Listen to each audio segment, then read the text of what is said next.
A sprawling European forest that hides a destructive force. This is clearly part of something very, very big and very, very dangerous. In the Pacific Northwest, pioneers and pilgrims at the forefront of an industrial revolution. Less than a year after this incredible technological breakthrough, disaster struck. A South African ghost town that was gripped by fever. Something went wrong, and really rather fast. And odd structures resting in the English countryside. There's a link between them, but what is that link?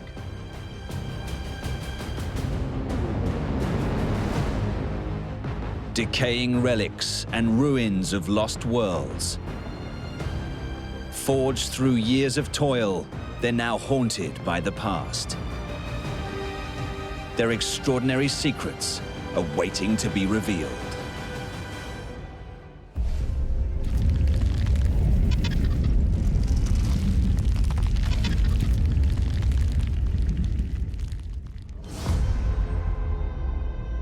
In a remote corner of northwest Poland, just 100 miles away from the German border, dense woodland conceals a complex of ominous-looking structures.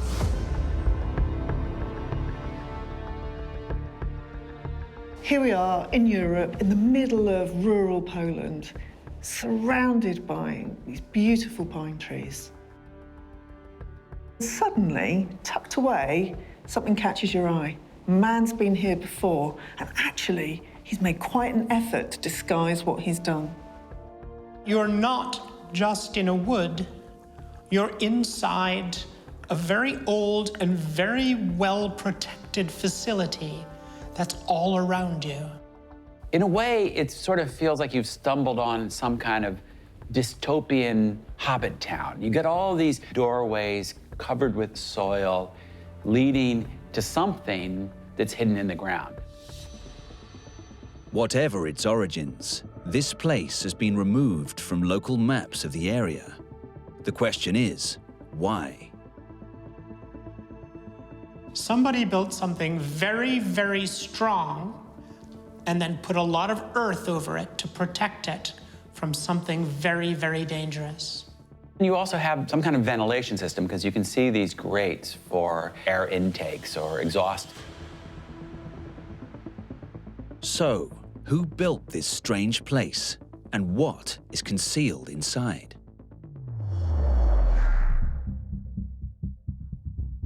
From its very earliest days, this eerie underground site has been surrounded by mystery. Polish archaeologist Gregor Kyriakis has spent years trying to unravel its secrets. The site was known, at least from the beginning of 1990s, to Polish citizens, but also to some historians which started to be interested at this place. But nobody before me did here any archaeological survey. Recent declassified documents reveal that construction here began in 1966, a time when East and West were locked in a tense military standoff. There was the constant threat of all-out war. The Soviet Union was intensely paranoid throughout the Cold War, and they were very worried about some kind of an attack from Europe. To counter the perceived threat, the Soviets maintained a presence in all of their puppet communist states. Polish army was obliged to build those facilities based on the plans that were supplied by Soviet Union. Polish soldiers did not have a clue what they were building. In fact, they were told that they are building communication center for Soviet troops. The idea that the Soviets would have a communications base in Poland is very straightforward. It's a great cover. And due to security reasons, every separate construction group had access only to a small part of the facility. So they could not gain an idea of the whole compound. This is the Podborsko Cold War bunker, part of a vast network of secret underground military installations. If it had ever been called into action, it would have posed a grave danger to all of mankind. The code name of the site was 3001, and we are standing just beside the monolith bunker. Those doors have to be kept closed because of the very specific environment that had to be created inside the bunker. When you see the size of the door, you imagine the space inside must be pretty large. It's only by venturing deeper that the true nature of the complex is finally revealed. Looking at the bits left behind, and that's all we've got to go on, clearly there was something very, very sensitive being stored here. There's barriers, there's atmospherically sealed areas so that nothing can get in, but more importantly, nothing can get out. And this leads you to believe that there was radioactive material here. So Aya says it is likely that these facilities were built to store RN-24 or RN-28 tactical nuclear weapons ready to be dropped from Soviet fighter bombers onto NATO forces fighting in Europe. During the late 1960s, the USSR realized that if it was attacked, it wouldn't be able to get its nuclear arsenal to Poland quickly enough. So it hatched a plan to house atomic warheads at locations throughout its satellite states. They didn't want the Allies to know where it was, or even the Polish people to know where it was. It might leak out. So they built these carefully hidden, highly secretive underground bunkers. At sites like this, 500 kiloton warheads were stored that were 30 times more powerful than the bombs that destroyed Hiroshima and Nagasaki. The Soviets didn't say that they had nuclear weapons in Poland. They told the outside world that they didn't. The Soviets gave a false answer for operational reasons. For more than 2 decades, the Polish people were kept in the dark about what was being stockpiled on their soil. Clues inside tell us that deadly weapons here had the potential to blow at any moment. We are standing now at the main maneuvering hall, which was used for moving of the warhead. At the right side, we have rooms that were used for the storage of nuclear warheads. The equipment here, the pressure gauges and the sensors are all signs that specific environmental conditions had to be maintained. Military-grade plutonium is very prone to corrosion, so all the moisture from the air had to be removed, and therefore we'll have dehumidifiers and a hygrometer, which measured the humidity of the air. State-of-the-art nuclear weapons are sensitive things. And when things go wrong, they go catastrophically wrong. So temperature control, humidity control, very, very important, particularly if you're trying to remain secret. However, it seems that by trying to cover their tracks, the Red Army made a fatal error. At the end of 1969, those bases were finished and handed over to Soviet troops. Soviet troops started to work on the camouflage of the site, but they made few mistakes. So the Soviets start to plant spruce trees around their installation. But in Poland, the local forest is birch. And in the autumn, the leaves fall off. All you're left with is these thin white stems and yellow leaves on the ground. During the Cold War, the Americans kept a very close watch on the Soviets using satellite photography. So they're looking for human activity. American satellites could see right past those spruce trees, and they knew there was something going on. CIA reports now reveal that the US intelligence agency identified 23 similar installations spread right across the Eastern Bloc. Even with this intelligence, Western Europe was still powerless to prevent the Soviet warheads being fired. If a full-scale war had broken out, total annihilation would have been inevitable. If the war happened, trucks from this base would be loaded with warheads, and then they would move to those shelters and wait for the further orders.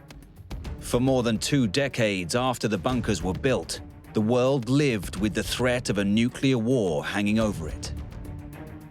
It was only after the Soviet Union began to crumble in the late 1980s that mankind was able to breathe a little easier. In 1991, Soviet troops were withdrawn from this facility, and it was officially handed over to Polish Navy. And with the Red Army at last gone, the truth about the abandoned bunkers was finally revealed. After the Cold War, there was a treaty which required the Soviets to open some of their facilities for inspection. As part of that process, they had to admit that some of their facilities in Poland had nuclear weapons in them. Following the departure of the Soviet army, similar bunkers in the Polish countryside were vandalized, and one was actually converted into a prison. But this site is preserved as a chilling reminder of how close the world once came to nuclear destruction. To be allowed to see all those structures, to walk through the corridors of this bunker is like to have this power to travel back in time. Every time I pass the doors of this building, I have this feeling like Russian troops have withdrawn just yesterday.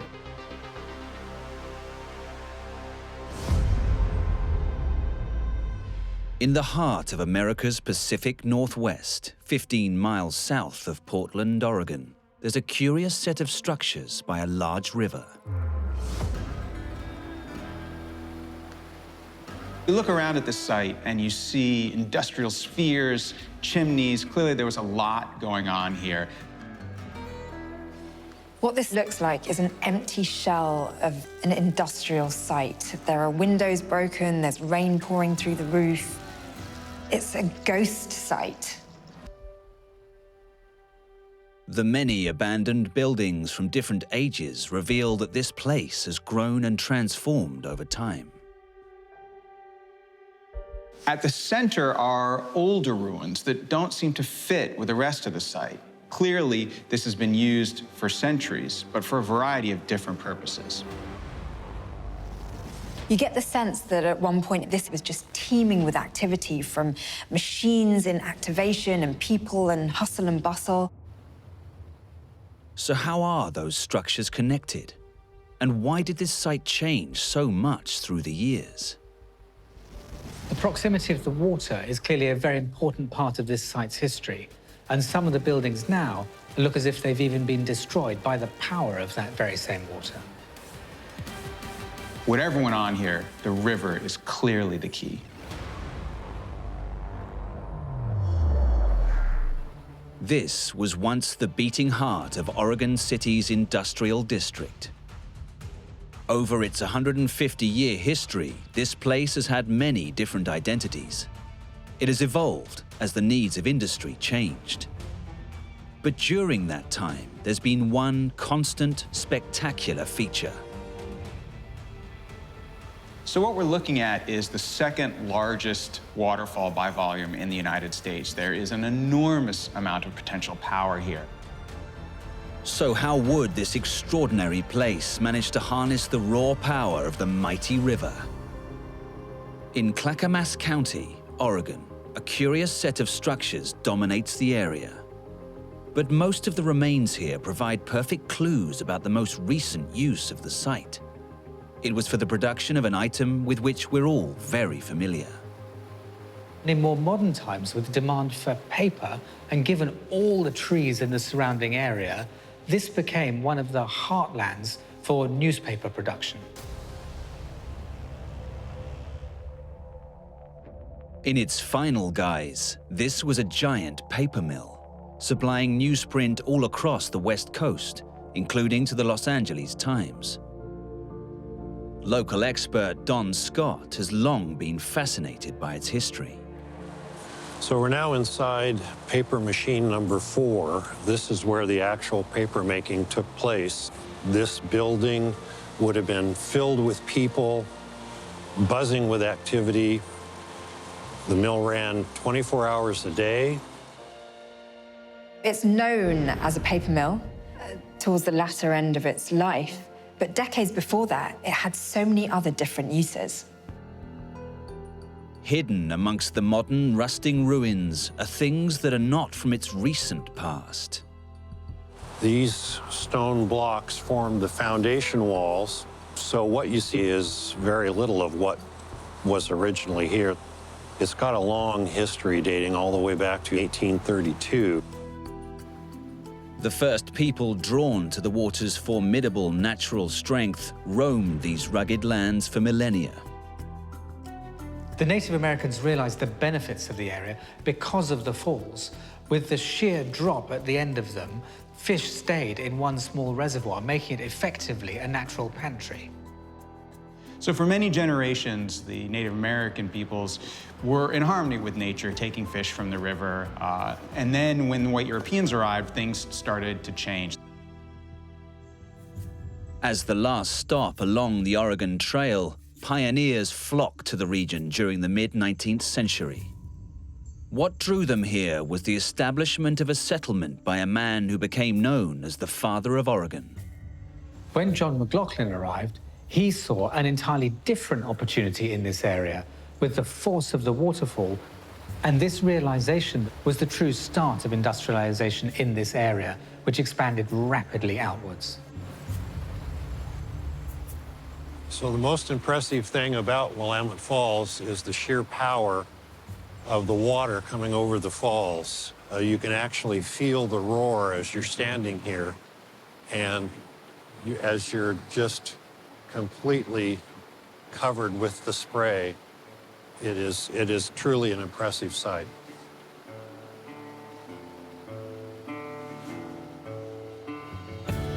This is the location of the Willamette Falls Sawmill, the very first commercial site to harness the power of water, and the reason Oregon City and this vast industrial district exist today. Before long, flour and woolen mills sprang up along the riverbank, and the whole area quickly became a thriving manufacturing center. So this is clearly a site that's built up over time, and eventually it's going to become quite a sprawling edifice. But it all started on the west bank of the river, and then eventually we'll incorporate the other bank. But it was another structure, one yet to be built, that would make an even bigger contribution to Oregon's history. By the end of the 19th century, the site had been used for all sorts of industrial applications, but it was on the cusp of being used for something even more radical that would affect not only the area, but the wider United States. It's the crumbling concrete blocks and rusting pipes near the original sawmill that hint at the pioneering achievements here. A power plant was built to harness the flow of water, and it was used to spin turbines. So this is the location of the original Station A. What we're seeing here is the outflow of the water which would have passed by the dynamos, which were used to generate the electricity. Using water to produce electrical energy was nothing new. So what was so special about the power produced here? And how would it change America forever? The power potential here is obviously immense. You're talking about hundreds of tons of water flowing over the falls every minute. And imagine someone coming 100 years ago and wanting to harness that power, but knowing the danger. How are they going to do it? In 1889, hydroelectric energy had already been in use for 7 years, but transferring it over long distances hadn't yet been possible. At this time, much of America was still lit by candles and gaslight, and if that could be achieved, it would be a game changer. Copper lines were strung from the power plant about 14 miles to downtown Portland. When the switch was thrown, history was made, the first long-distance power transmission in the United States. What they did was groundbreaking. This completely transformed Portland. It made it a modern city. But within a few months, water was to have a very different effect. Less than a year after this incredible technological breakthrough, disaster struck. A storm hit, and the floodwaters of the rivers tore through the building, effectively bulldozing it. So the buildings that would have been originally here were completely washed away in the flood of 1890. This is the danger when you're trying to harness the power of Mother Nature. When it goes wrong, it goes very, very wrong. I can't imagine the level of devastation after having achieved this amazing thing of transmitting energy and electricity over long distances, to have that completely wiped out within a few months. Following the violent storm, repairs to the power station quickly got underway. And soon it was powering what would be the final phase in the development of this industrial heartland. A thriving paper-making industry emerged that was among the first in the country to use machines operated by electricity. Over time, older buildings made way for modern paper-making facilities, the derelict remains of which line the water's edge today. At its height, the factories provided vital jobs for around 2,000 workers, but the manufacture of paper also came with a heavy price. The early days of papermaking was very toxic. Sadly, a lot of that was dumped into the river in the late 60s, which virtually killed the fish population. In time, the mills cleaned up their act and later led the way with recycled products. But the writing was already on the wall.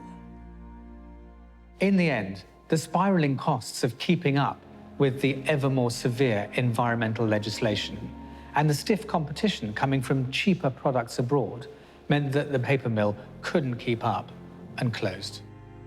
So the site represents really the history of America. It tells the entire story from pre-white settlement to current times, and it really is the story of America told in one single place.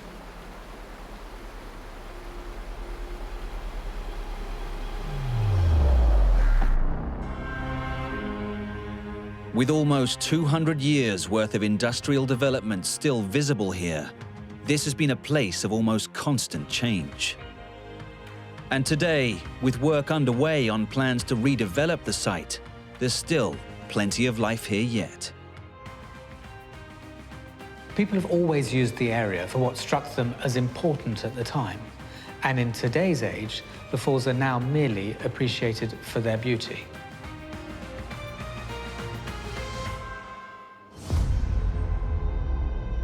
In the Mpumalanga province of South Africa, nestled at the foot of a mountainous valley, is a set of structures with an incredible story to tell.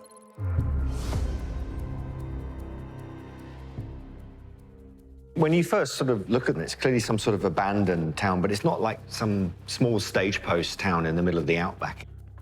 There's a main street running through the middle. There's houses, hotels, bars, church, but it's not just one street. This place is utterly sprawling. We're way out in the remote countryside, so there must have been a good reason for all these people to move here, some incentive to get people to settle these hills. Lining the ridge above are rundown buildings constructed in a different style. Perhaps these provide a clue as to why a community somehow grew in this unforgiving terrain. Around this place is some pretty industrial-looking machinery, and that coupled with all the numerous buildings, this was clearly designed for processing something, but what that was is not so clear. We've even got up in the hills, you've actually got what looks like some sort of abandoned tram line. And so there was clearly something very important that they wanted to move around. But what exactly was being transported? And how does it connect to the eerie, preserved houses and empty streets below? It was clearly in its day a booming town, but something went wrong, and really rather fast. Was there a really dramatic thing that happened that killed off everyone? Why is there nobody there?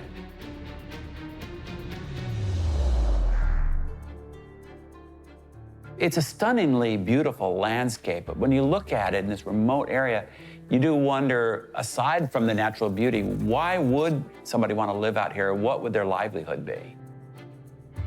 In the late 1800s, this was a place of discovery, a new frontier, which in time would be gripped by fever, tainted by greed, and touched by war.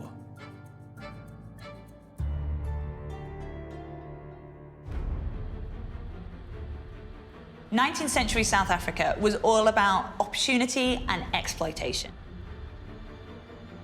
So although this place was in the middle of a vast and empty landscape, people flocked here in their thousands from every corner of the globe.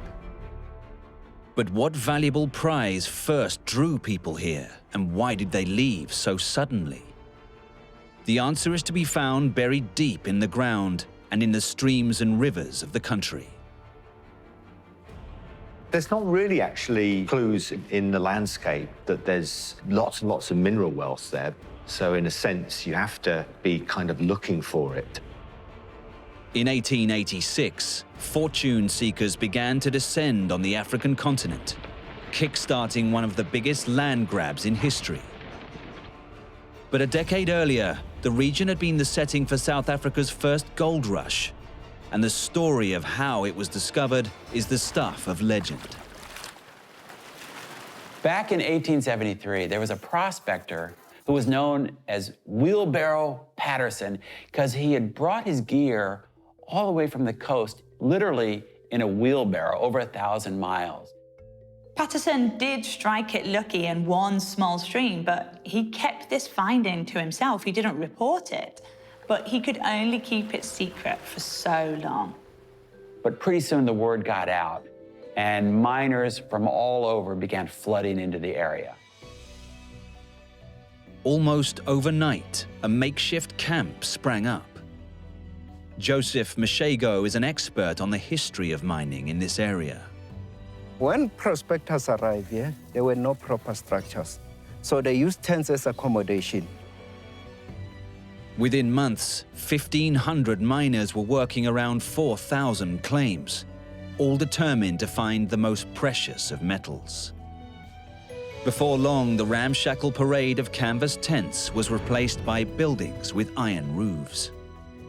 In its heyday, this was ground zero for the great South African gold rush. This is the ghost town of Pilgrim's Rest, and these are the rivers of gold that built it. Very, very quickly, Pilgrim's Rest became a classic boom town, a gold rush town. And the population exploded. You had saloons and everything else associated with young men with too much money. In less than a decade, gold worth hundreds of millions of dollars today was drawn from the riverbed. Now, when the prospectors arrived here, they had no machines, they had no chemicals. Now, how they separated the gold, they only use water. So one of the classic ways of exploring for gold is looking in rivers, because rivers erode the landscape and concentrate heavy things like gold in them. The kind of gold that they were finding here is what you call alluvial gold. It means gold that's been washed out of the big ore veins in the mountains. The reward was unimaginable wealth. But the search for gold also came with a big downside. Wherever there's been a gold rush, it has attracted adventurers, often reckless types. But they're willing to gamble a lot and live through a lot of hardship for this chance to literally strike it rich.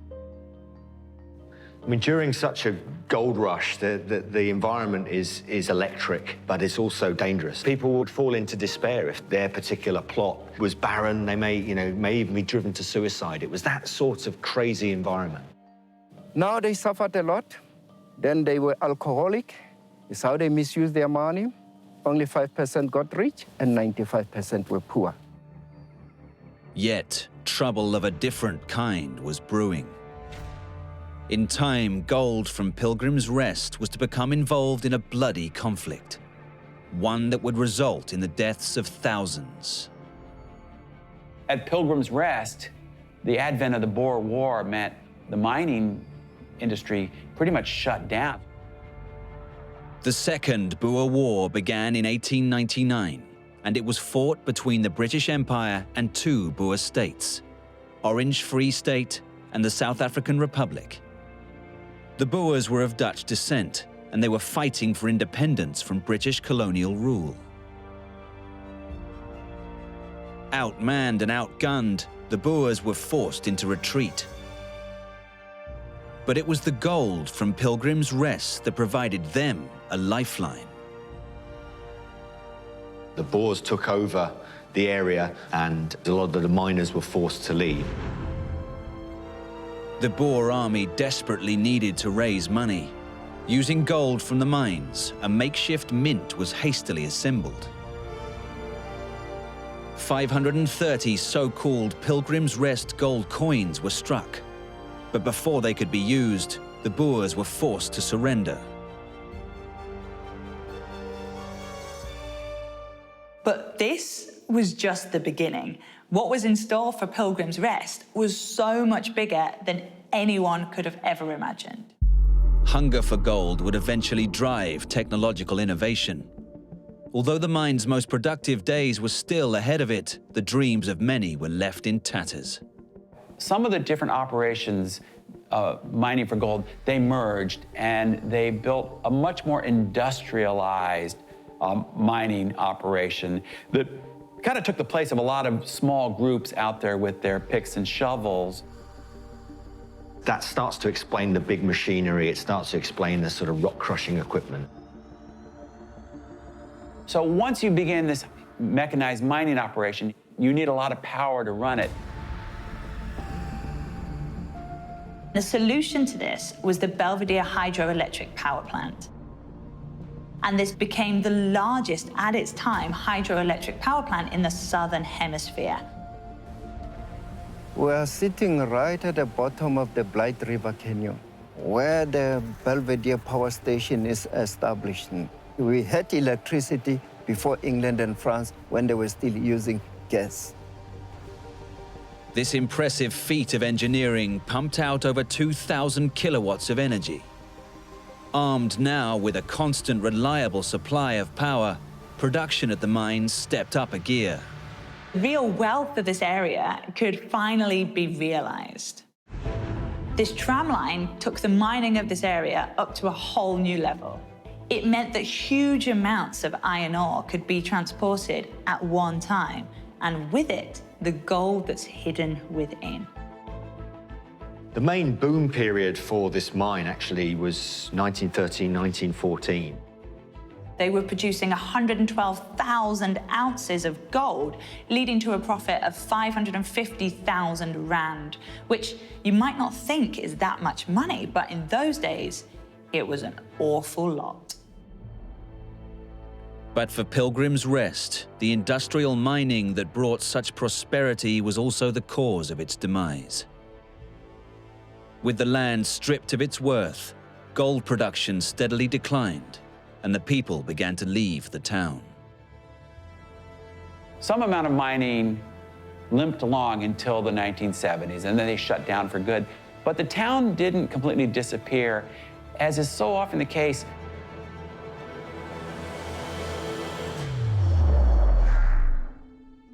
In 1986, the settlement, now largely deserted, was declared a national monument. A South African boomtown built on gold, now preserved for future generations. People love to see these dramatic moments in history, and there's nothing more dramatic than the idea of a boomtown and gold miners and all that romance. And you can still see a little bit of it when you visit a place like Pilgrim's Rest.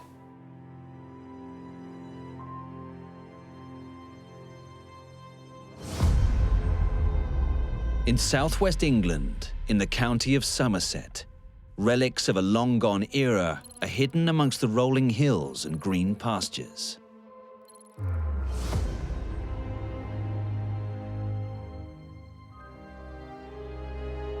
So here we are in the beautiful English countryside, surrounded by fields, miles from anywhere. And it looks like nothing has ever changed. You see this weird sort of train of trees. As you delve further through the trees, you actually come to a waterway that leads to an arch, leading somehow into the hill. The tunnel's been barred. You can't get into it. It's dark, so you can't see what's down it. What was the purpose of this? What is it doing here, and where does it lead? A look at the surrounding terrain reveals other strange constructions. So moving away from this sort of mysterious tunnel, all of a sudden you start to come across some other quite quirky things. Tucked in amongst the undergrowth, find these brutal, heavy, robust concrete structures, very deliberately placed, but completely at odds with the surrounding. These appear to be from a different era entirely. So here we have this tunnel on one hand, but then we have these much later concrete structures scattered around the countryside. There's a link between them, but what is that link? What does all this have to do with the deadliest conflict in history and a revolution that changed the world? Nestled in the English countryside is a set of mysterious structures that began life in the early 1800s. It was a time when Britain was at the center of the Industrial Revolution. In the 19th century, it's a time of opportunity. We're moving from this very agricultural, rural base to a manufacturing setup, and there is fortunes to be made. In this period, the demand for resources was huge and growing daily. But it wasn't just about how much you could get, it was about how fast you could get it to where it needed to be. The solution was a series of interconnecting canals to link the country's main rivers. The canal system in the UK really kicked things off. Suddenly, there was a way to transport these high-bulk, low-value materials around the country, export them around the world. And the canals made that transportation possible. By the early 1800s, more than 2,000 miles of canals had been completed. David Viner is an expert on the UK's pioneering canal network. OK, so we just arrived at a place called Crimson Hill, which is about halfway along the line of the old canal that ran from Creech, just outside Taunton, to Chard. And this was a serious bit of geography they had to contend with. If you look at the site from the air, you can see the canal, just follow that line of trees, and it goes pretty flat for a while, but then you get to this base of a significant hill, and that's a real obstacle. And there's no easy way round this. So the engineering solution, at a cost, is to go through.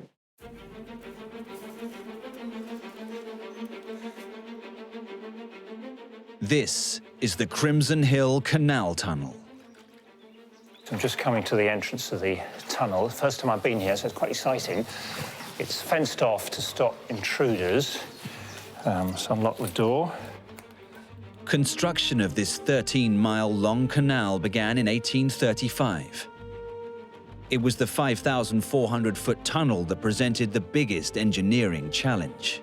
They dug down from the top of the hill and then dug out towards each side. And they did this one first, because if they couldn't overcome this obstacle, then the whole project will have fallen apart.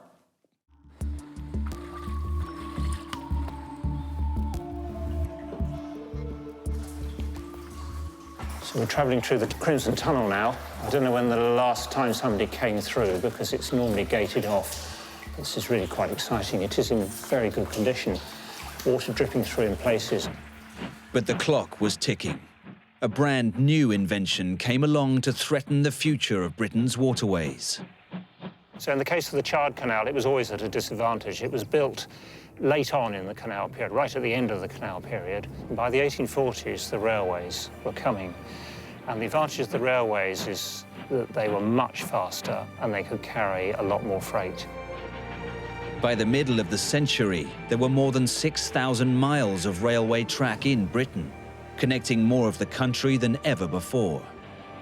Steam-powered locomotives were quicker and more cost-effective.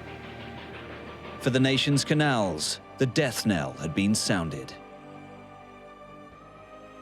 In the end, canals couldn't really compete. It became cheaper to lay down railway lines than to dig canals. After only 2 decades in operation, the charred canal was abandoned. But that was not the end of its story. After the heydays of the canal, the landscape just fell back into its rural farming role. But these brutalist structures that follow the line of the canal mean that something else happened. 70 years after the last barge transported its goods, the dangers of the 20th century's bloodiest conflict saw the canal reopened and repurposed. Following the evacuation at Dunkirk in the Second World War, Britain had to gear up to face one of its greatest existential threats to it ever, the possibility of a German invasion. Defenses had to be prepared. But this is not the coast, so why build defenses here? Out of nowhere, there's this great concrete structure here, which is a pillbox, part of a Second World War defensive line.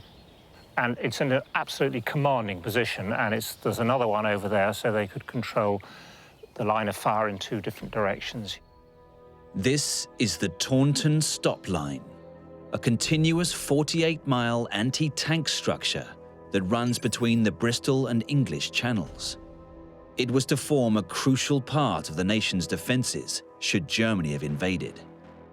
When they were designing this defensive line, they wanted, as far as possible, to take advantage of the natural obstacles. So rivers, waterways like canals, railway embankments, or anything that proved an obstacle.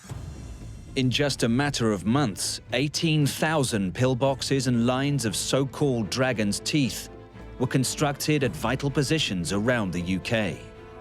Here, they were intended to defend the crucial southwest corridor. Fortunately, the brave men stationed inside them were never called into action. They did the best they could with the time they had and the materials on hand.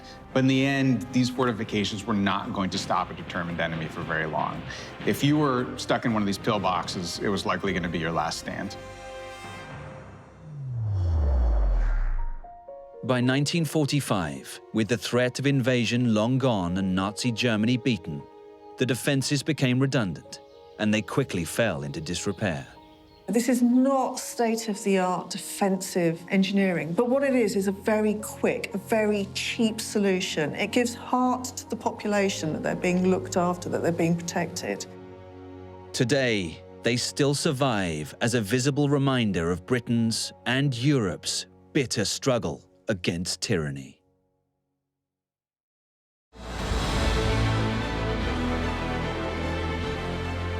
Now they are abandoned, crumbling ruins. Many remind us of dark times, but some were once beacons of hope and progress, lasting testimonies to human imagination, enterprise, and spirit.